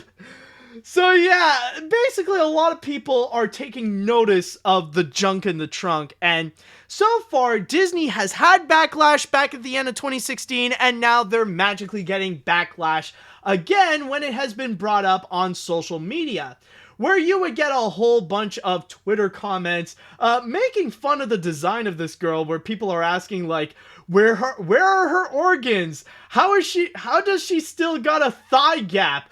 Or just flat up saying that, yas, push the beauty standards onto kids. Or even saying like, what's with the smashed body proportions? It looks wrong and strange. Purpose for comedy reasons. It's not funny. I'm sorry, but this is just lazy character development. So you see, a lot of people are really giving hate over this girl in Inner Workings. And not just her, by the way. There's also another character that a lot of people have pointed out that is very problematic. Like, you look at this image right here. You see this girl in the back. Like, you see this girl that's just minding her own business. She's sitting on a towel, and, like, she's just checking out the beach. Well, apparently a lot of people really have a lot of problem with her as well, where the comments would say, like, a lot of people are saying that she looks like she's melting, that she literally looks like a vase, or probably my favorite comparison is the fact that someone thinks that she is literally the shape of a sorry board game piece. Okay, that I have to admit, that is honestly hilarious. That is actually a funny comparison, and yeah, it is true that she does have that shape of a freaking sorry piece. But yeah, essentially, we are this week we have seen this backlash over the animated short Inner Workings. And honestly, the one thing that I have to say when looking at this backlash, when looking at this commentary, is just, really? Like, this is what you're very much concerned about? This is what, like, this is something that you consider to be unrealistic standards of beauty? Like, I got a question. For people who have a problem with this design in particular, do you know how animation works? Like, you know, we see these designs all the time. Like, this is, like, honestly, yeah, her proportions are very much exaggerated, but like, this is not the first, nor will it be the last time will we see character designs that are much like this. Like, we've seen this in plenty of animated films in the past, and even in plenty of animated films in recent years. Like, I can guarantee you for sure that there are several characters in Hotel Transylvania that look like this. There are several characters in something like Hotel Transylvania that some people could say that there are character designs that push unrealistic beauty standards onto children. Like, especially in the third film, for example, like with Dracula's new girlfriend, or that Frankenstein girl in the beginning of the movie. You know, the one that's like, the one with the gigantic arm, and she has the voice of Violet from The Incredibles. Like, you know that girl? Yeah, like, technically you could debate that they would do the same thing, like, maybe not as exaggerated as this, but still pushing an unrealistic beauty standard. And by the way, I just want to put in a side note. I know this is probably going to be a controversial opinion or just another one of my hot takes about Hotel Transylvania, but I'm going to be real with you guys. I actually do find the Frankenstein girl in Hotel Transylvania 3 to be much hotter than Mavis, actually. Yes, I do find Mavis to be a little bit overrated when it comes to, like, cute animated girls. Like, yeah, like, honestly, like, she, like, really the love for her is, like, it's a bit overrated. It's a bit exaggerated, honestly. For me, personally, if I would have the choice, I'd definitely go with the Frankenstein girl. But anyways, moving right along, though, but you get what I mean, though, is that technically we've seen that all the time in other animated films, yet they don't get that same amount of backlash as Inner Workings, or specifically with this girl in particular. And I try to figure out the reason, why is it that Inner Workings is getting so much crap? And why is it specifically with this girl in particular that's getting this much hatred? And honestly, it boils down to one major theory, one major explanation as to why people are really giving so much hate to this particular design. And it has nothing to do with the animated short.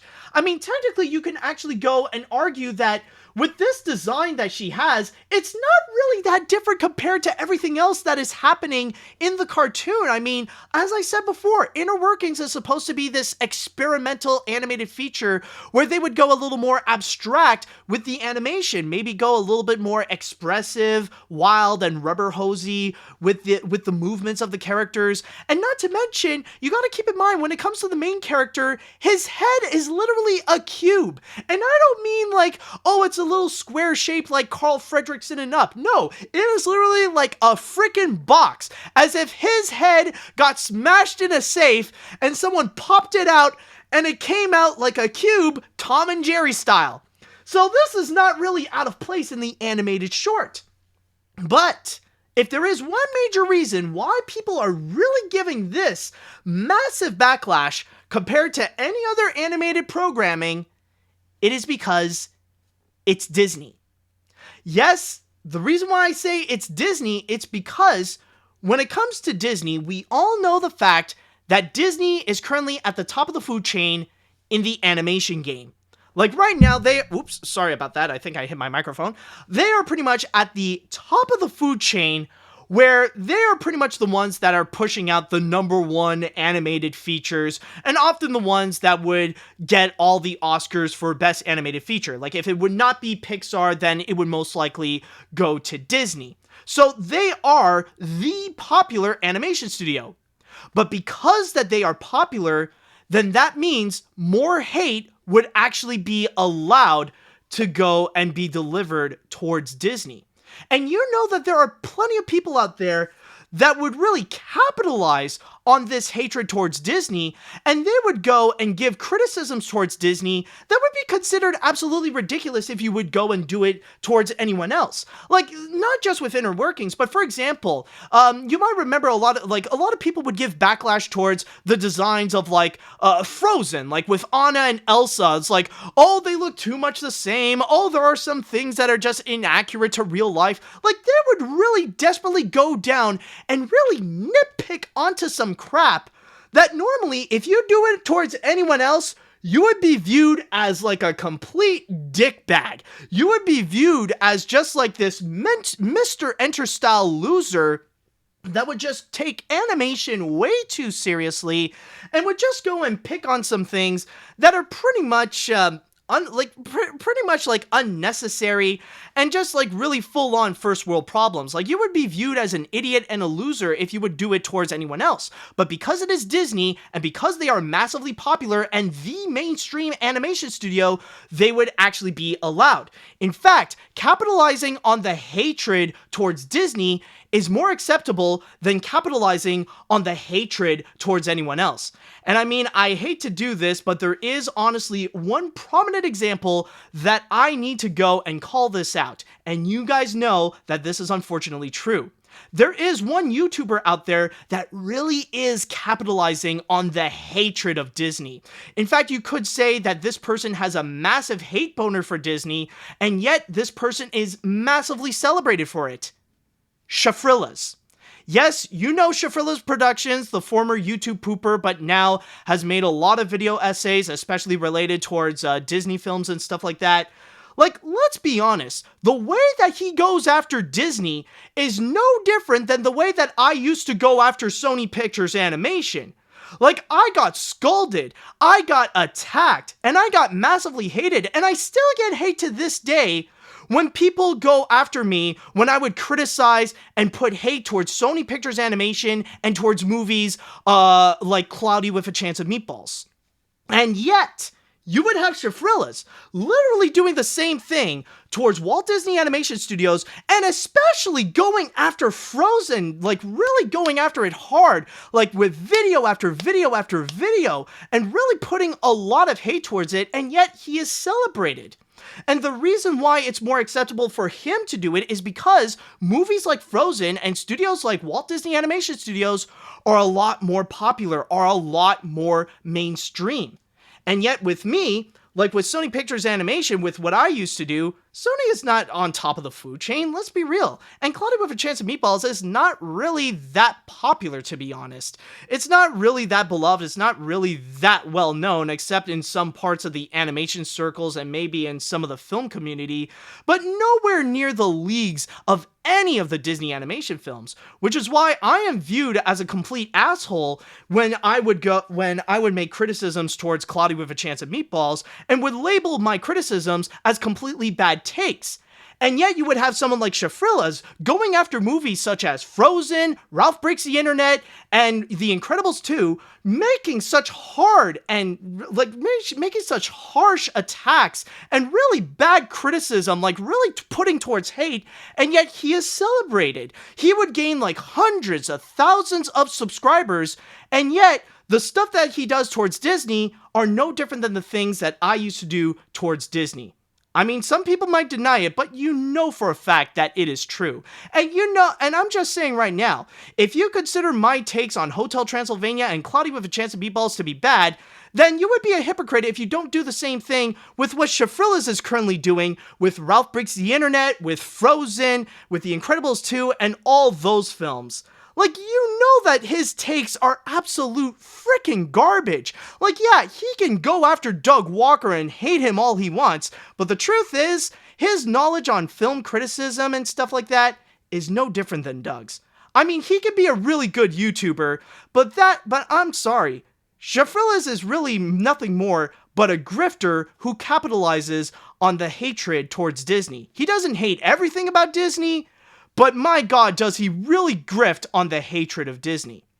But again, it's more acceptable for him to do it because it's Disney.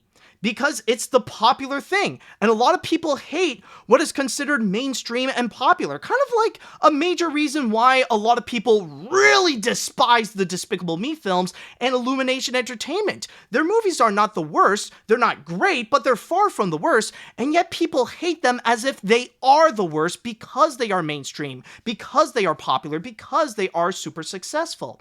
And that's why it makes it a lot more acceptable to go after like these terrible takes and these terrible nitpicks towards a mainstream studio like Disney.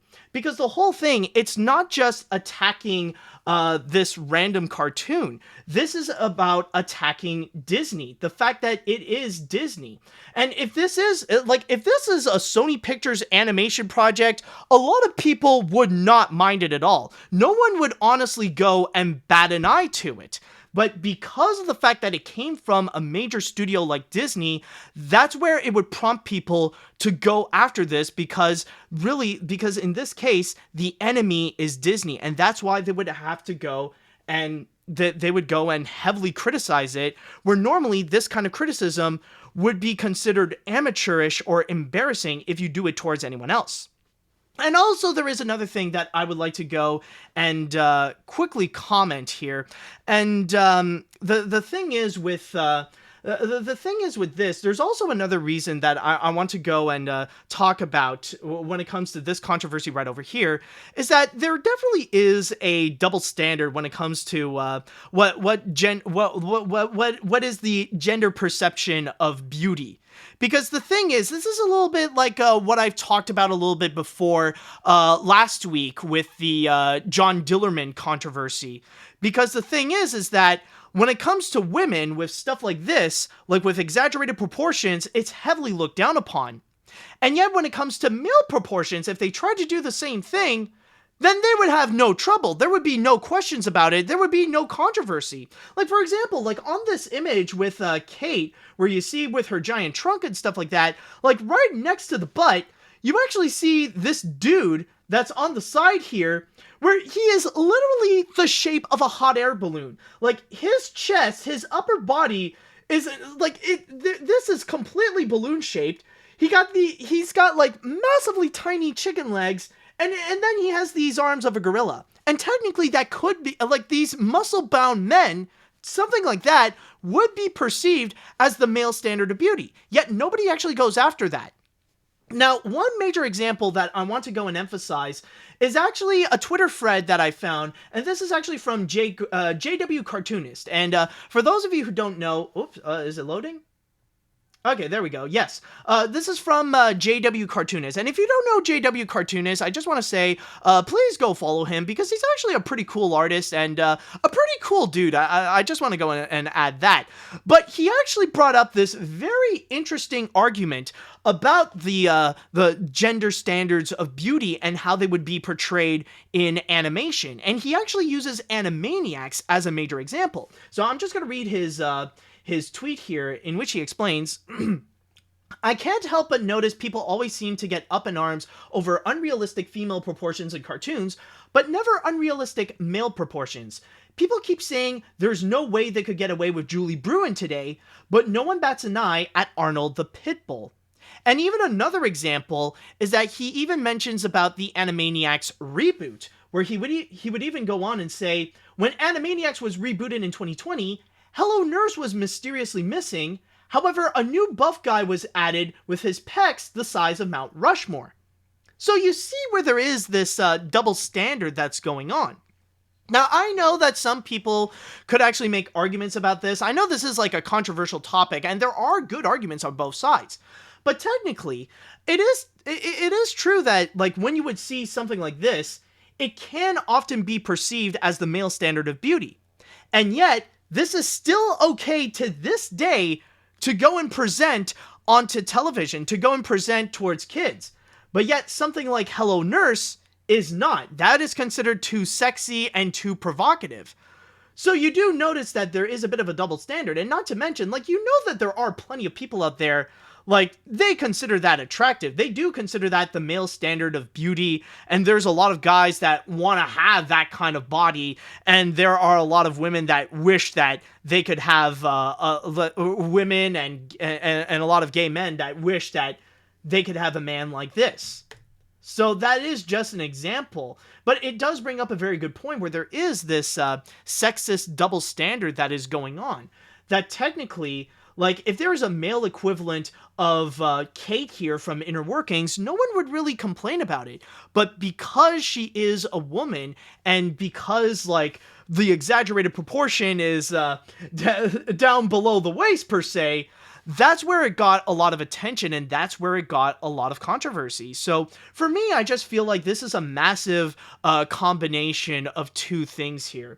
This is a combination of the fact that it is Disney, which would allow people to go and really nitpick the living crap out of their designs, where normally it would be unaccepted in any other animated feature. Whereas, and then there's also the double standard of beauty, but that because she is a woman, and that she has exaggerated woman proportions, that they would label this as unrealistic standards of beauty. Although, I would not imagine that there is a mentally functioning woman out there that would consider this a standard of beauty, that they would wish to have, like that they would wish to weigh 300 pounds, but all the weight would literally be down below the belt. That this is just 50 pounds up here and 250 pounds carrying at the bottom. I don't think any woman would ever want that. I'm just saying. All right. So with that said, I think that should do it for my little piece on this stupid little controversy. And now it is time that we shall go and let's go and go into the chat wall, and I want to know your thoughts on this. I want to know your opinion onto the whole controversy of Inner Workings. Do you think that do you think that this is acceptable? Do you think it's justifiable? Do you think it's exaggerated? Let me know what you all think on this.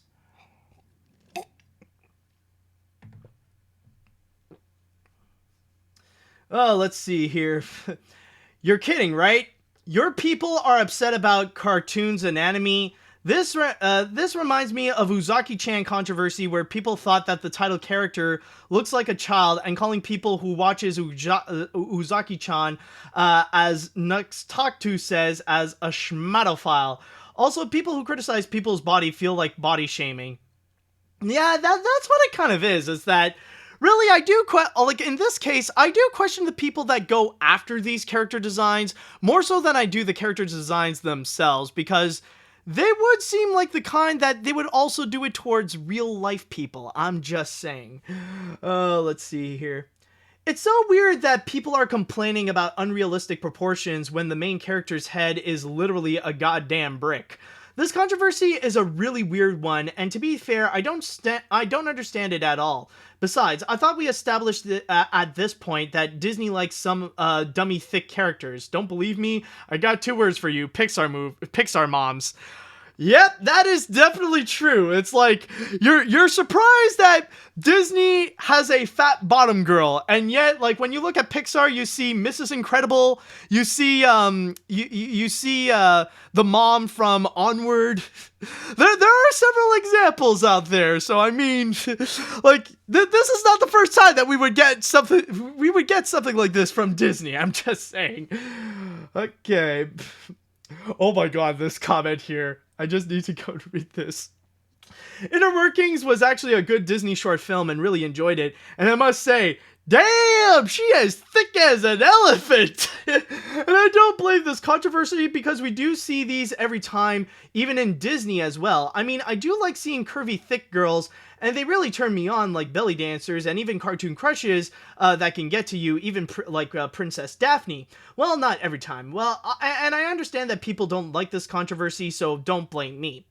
Like, I do get that, and I mean, like, there are, like, technically there can be some justifiable explanations onto the backlash, and maybe there are some good arguments, but if you're going to be going after characters like Kate from Inner Workings, then why aren't you going to be going after towards, like, other characters as well from other animated films that kind of do the exact same thing? Again, Hotel Transylvania has several characters that look like that, yet nobody really bats an eye on them because they're cartoons. And I mean, this is a cartoon as well, so what is really the difference? Let's see now. Let's see. I find this controversy to be pretty stupid, to be petty and stupid, and this isn't even the first time that this has happened since Soul recently got himself into controversy, being accused of racial insensitivity.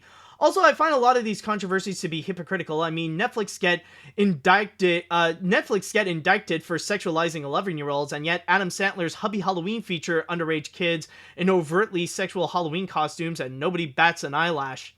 Exactly. It's selected, it's very selective on who they want to go and attack. Like, on some things, it's okay to attack. On some things, it isn't. And in this case, some people think it's okay to attack it because it's a Disney movie. Let's see now. What else we got here? People who believe that no real woman or girl can have a bottom like that big obviously have never done Google search, but all the characters they complain about are not real people. They are animated characters who are designed whose designers have the final say in the characters' designs. Also, the people who have any issues with female character designs obviously have issues with female characters with curves and boobs that are bigger than a C cup. Exactly. And that is something, honestly, that, like, yeah, people freak out over butts, but that's also a major thing. Like imagine an animated character with big boobs. That is not allowed in an animated that is not allowed at all in any family-friendly animated programming. Like, it is unfortunate for myself, well, I mean for the stupid guy side of me, considering that I'm actually more of a boobs man than a butts man, but the thing is that, yeah, like, the you can imagine how the controversy would be so much worse if she actually has a massively bigger chest than she would have a massively bigger butt. So you can imagine how, like, this can be absolutely insane. Let's see what we got here. Okay, I'll read one more comment before we go into the next story right over here. Actually, hold on. I'll go 2 more, actually. Who's surprised this became popular? Not me, it's the internet. Of course, I think it's ridiculous to assume that animated films are pushing impossible standards onto kids, or onto kids, or like their only cuz. Kids do grow and learn after all, and they do hopefully have lives away from the TV screen. Also, I try to avoid saying this about people, but in all honesty, Shafrillas can go F himself. Even when he praises stuff, he's still displaying such level of arrogance and snobbery. And I even saw, like, in the chat wall where some people are like, well, I mean, he doesn't hate all. Like, some people are even going to the defense of Shafrillas. It's like, yeah, I don't see those same people going into the same defense as me, like, when I went after Sony Animation. I never saw those I never saw those defenses when I would go after Sony Animation. So, I mean, like, yeah, very selective attacking, kind of like what we are seeing right here. So I don't blame you there. Like, I don't know, maybe, like, I'll get, like, it wouldn't surprise me if, like, some of the fans are gonna give me hell and backlash for saying that, but honestly, I just feel like it is something that really needs to be said, and, like, he really needs to be called out, because especially with his takes on Frozen, on Ralph Breaks the Internet, on Incredibles 2, and especially that Ralph Breaks the Internet video, that's just garbage. I mean, like, if he's gonna be complaining like that, he might as well go and say that Disney animation is bad because it's the CalArt style. And again, is there really that much of a difference between him and Doug Walker when it comes to the level of his film criticisms? I'm just saying. All right. Anyways, I'll read one more before we jump into the next one. Quote from Aku: "She's extra thick." When I first see this image on this character having her big butt, I was surprised how they made her butt so big, though I don't get why it was getting so much backlash towards this character design. Because she's a woman. I see stuff like this before, so I don't think it deserves a lot of backlash because of this design. But it does so anyways because she is a woman. Also, the Frankenstein lady from Hotel Transylvania 3 is actually voiced by Tara Strong, in case you want to know. Really? Wait, oh, she's voiced by... Wait, is it Tara Strong? I don't know, I always thought it... Maybe I read that wrong. I could be wrong, and I do apologize if I am. I always thought it was actually the... I don't know, I thought it was... Like, wasn't Violet from The Incredibles... Like, the girl who voiced Violet from The Incredibles wasn't Hotel Transylvania 3? I don't know, like, I don't know. Maybe I was wrong, maybe it's me, but... I don't know, I just assume, but... Yeah, Sarah Vowell, thank you so much. Yeah, I always thought she was voiced by Sarah Vowell. Anyways, but yeah, all that said, yeah, she's hot. Like, she's actually cute, and she's actually the one Hotel Transylvania girl I would go out over Mavis. And yes, Mavis is overrated. And yes, that is, of course, another hot take about Hotel Transylvania from AniMat's.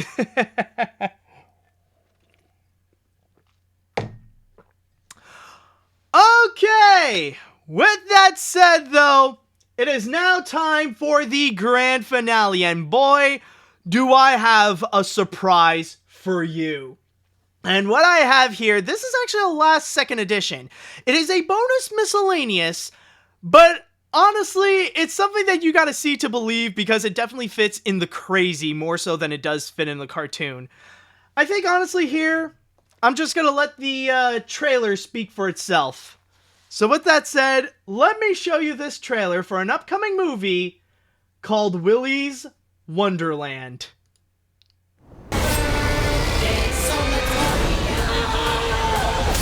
It's birthday time. I enjoy a man of few words.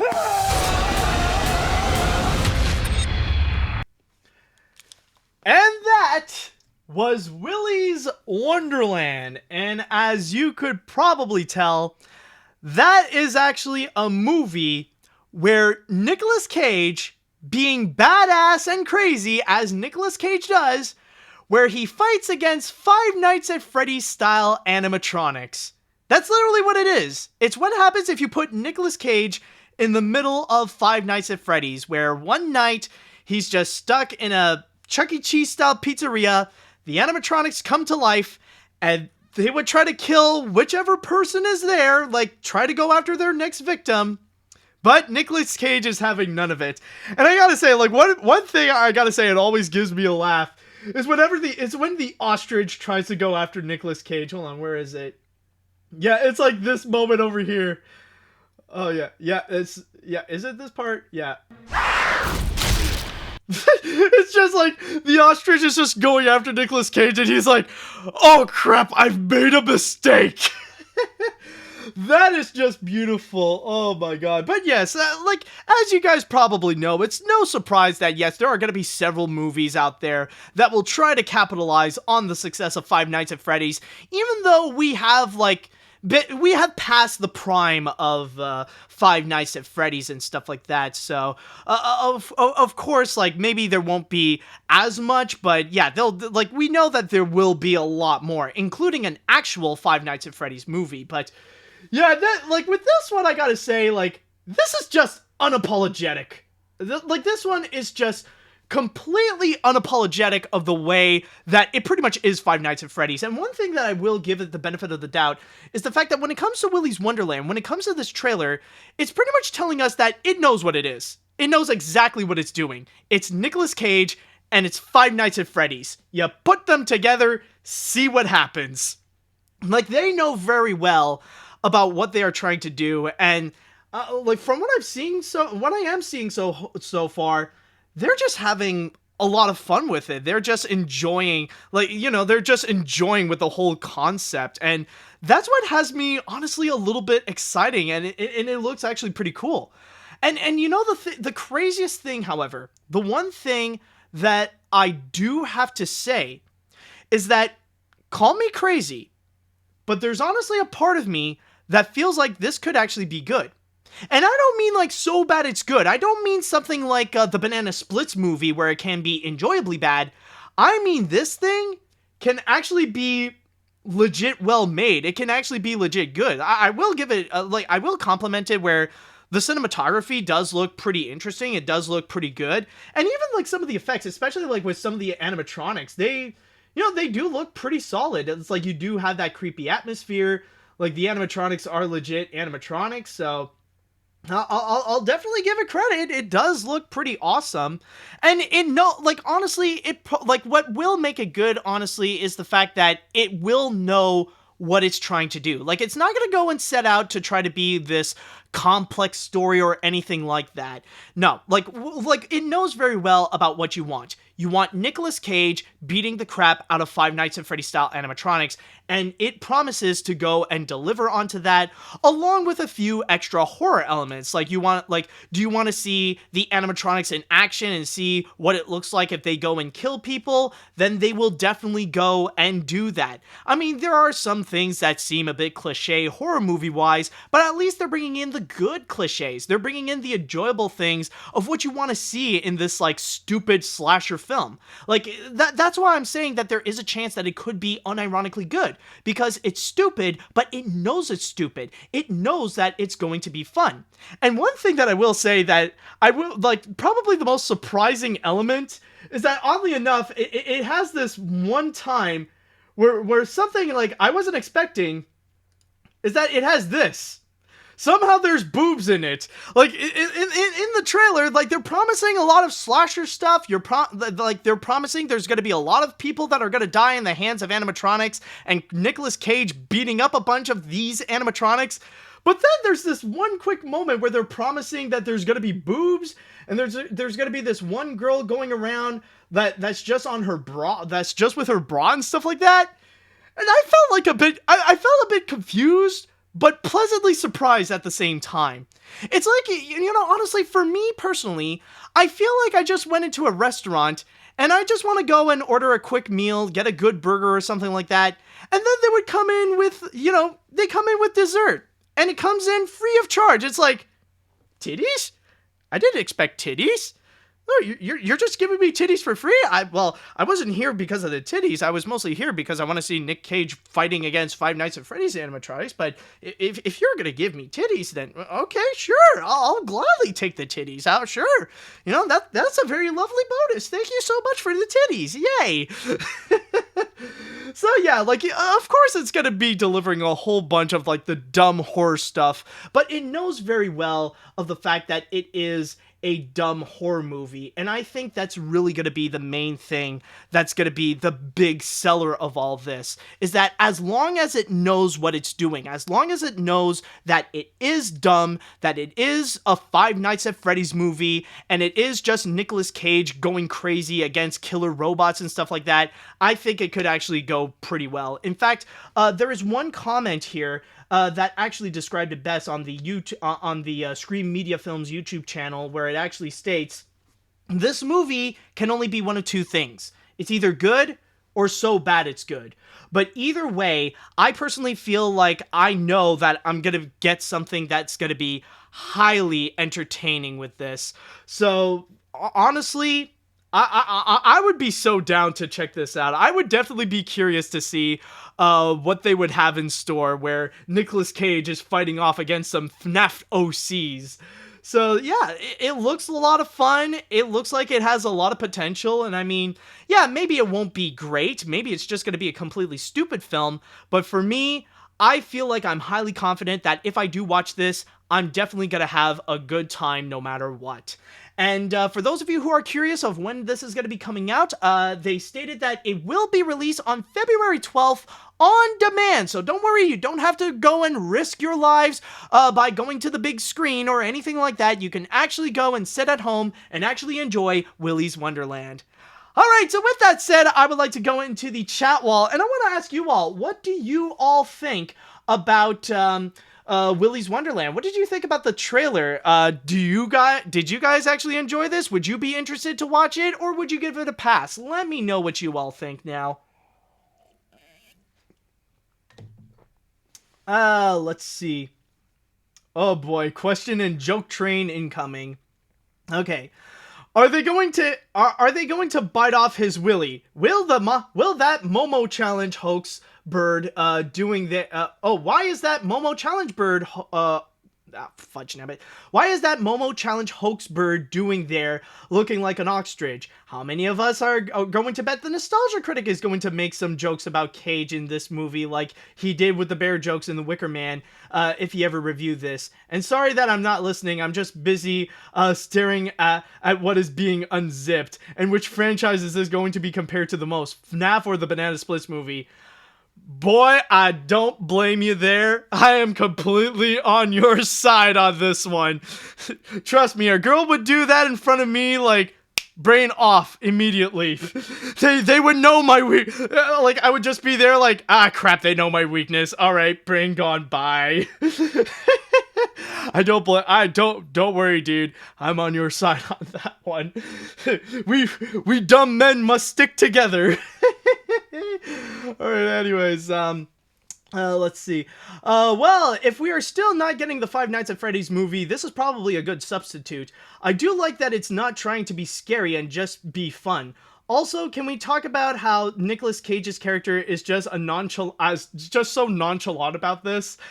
These teens just tell him that he's going to be killed by possessed animatronic, and he's just like, so it's just gonna be a regular Tuesday for me. And when he meets the animatronic ostrich, he's like, oh, the shtick again, huh? Honestly, I think that really does add on to what really makes this enjoyable. It's just, Nicolas Cage is just looking at this like, okay, we doing this? Alright, fine. Let's do this, man. Let's do this. He's just going in like, yep, I've seen it all, so like, this thing right here, fine, let's do this. he's just so chillax about it. That's what, you know, it's just that little extra touch. It's the fine detail. It's the beauty of Nicolas Cage's acting. Like, this is the Nicolas Cage that we all know and love, or at least the badass side of him. Let's see. I gotta say, the Five Nights at Freddy's movie is not what I expected. I never would have guessed that Freddy would be turned into a weasel, being ripped to shreds by Grug, while there are plenty of boob shots. But then again, I wasn't expecting a boy band number in Frozen 2, so what am I to complain? All I need now is the Jack Black TikTok where he's just singing, Five Nights at Freddy's, that's where I wanna be, and we're all good. Oh, if they could do that, that would just be beautiful. Like, just get like a Tenacious D number onto this, and then we would be completely sold. Let's see. Well, there's something you don't see every day. I did hear a rumor that the Banana Splits movie came from a rejected script from the FNAF movie, and I feel like this is the exact same. Though I love to see Nick Cage beating the animals up while yelling he's a vampire. Yeah, that could be the case. Who knows? Like, maybe there is more madness to more madness than what we see in this. So, if there is more, if it is crazier than what we see in the trailer, I'm all in. I want to see it. Oh, who knows? Honestly, I don't know about you guys, but I'm gonna be honest. Like, maybe this is just crazy, but I am considering maybe if I could do an AniMat's watches on this. Oh, that would be awesome. Like, would you want to see that, honestly? Like, considering that the Banana Splits one was actually stupidly successful, I would actually be down to try out an AniMat's watches of this. Would you guys watch that? Like, would you want me to do that? Let's see. Oh, wow, a lot of people want me to do it. Okay, well, in that case, well, then I'm definitely down to go and All right, then an Animat Watches it is. Okay, anyways, all right, I think I'll go and conclude with one more comment here. Wow, this looks like a badass action horror film. Never saw this trailer before or even heard of this film before, but wow, this looks impressive. I never expect the team of this movie to have Nicolas Cage to put in a FNAF situation and start kicking ass against killer animatronics, and it might have potential. I don't expect to be overall great, but as long as I see Nicolas Cage destroying robots, then it would satisfy my expectation. Can't wait. And with that said, I think that should conclude today's episode of AniMat's Crazy Cartoon Cast, and what a fun-filled episode this is.